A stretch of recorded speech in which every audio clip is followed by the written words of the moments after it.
প্রাচীনকাল থেকেই মানুষ শান্তির আবাস নির্মাণে নানান পদ্ধতি অনুসরণ করেছে।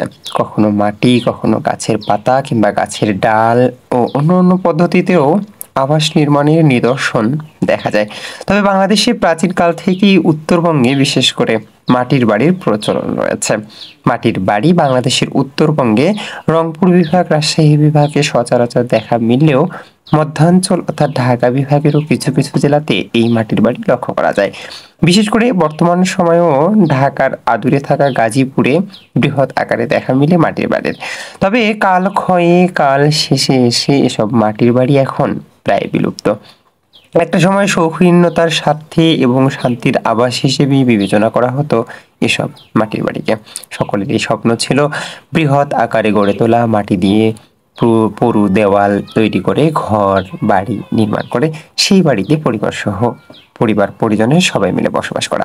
এরকম স্বপ্ন থেকে একটা সময় মানুষ অনেক শ্রম ও কষ্ট করে এসব বাড়ি নির্মাণ করত, কিন্তু কাল শেষে এখন আর সেই মাটির বাড়ি এখন লক্ষ্য করা যায় না। বর্তমান আধুনিকের সময়ে এসে মানুষ ইট, সিমেন্ট, বালু আর পাথর দিয়ে নির্মাণ করা সেই অট্টালিকার দিকেই ঝুঁকে যাচ্ছে। তবে প্রাচীন এসব মাটির বাড়ি এখনো দেখা মিলে বাংলাদেশের দিনাজপুর, রংপুর, ঠাকুরগাঁও, পঞ্চগড় সহ রংপুর বিভাগের অন্য অন্য জেলাগুলিতেও। তবে একটা সময় আজ থেকে 10 বছর আগেও যত সচরাচর এসব মাটির বাড়ি ছিল, বর্তমান সময়ে এর মাটির বাড়িগুলো এখন যেন অনেকটাই বিলুপ্তের পথেই চলে যাচ্ছে। এখন নিম্ন আয়ের মানুষেরাও স্বপ্ন দেখে অট্টালিকা কিংবা ইট সিমেন্ট দিয়ে গড়ে তোলা আধুনিক একটা বাড়ি, কিন্তু এসব মাটির বাড়ি এখন যেন ভাবতেও অনেকেই দ্বিধাবোধ করছে। অথচ একটা সময় স্বপ্নের বাড়ি হিসেবেই মাটি দিয়ে তৈরি এসব মাটির বাড়ি ছিল বিরাট এক স্বপ্ন।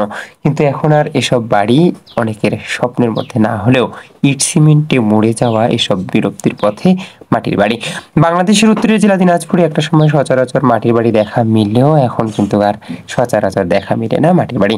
2017 সালের এক বিশাল বন্যায় অনেক মাটির বাড়ি ধুয়ে মুছে গেছে। এসব এলাকায় এখনো আদিবাসী থেকে শুরু করে মুসলিম সম্প্রদায়ের মধ্যেও কিছু কিছু বাড়ি দেখা যায় এসব মাটির বাড়ি। তবে মাটির বাড়িতে বর্তমান সময়ে যে তাপদাহ চলছে এবং শীতকালে যে শীতের তীব্রতা লক্ষ্য করা যায় মাটির বাড়িতে, সেসব থেকে একেবারেই আলাদা শান্তি অনুভূত হয়। যারা 90-এর দশকে আছেন তারা অনেকেই জানেন যে সব মাটির বাড়ি কতটা শান্তির ছিল এবং কতটা শান্তির হয়। মিজানুল্লাহ নিজাম, ব্যালেন্স টিভি।